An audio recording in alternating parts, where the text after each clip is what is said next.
离一切诸相，即名诸佛，是知有相，是无相之相，不可以眼见，唯可以知之。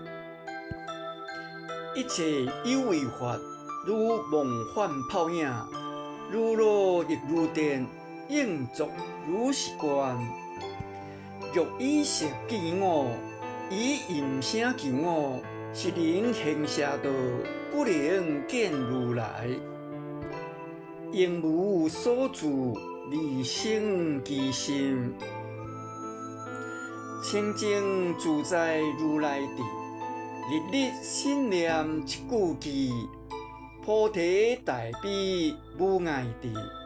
一句偈，法喜充满。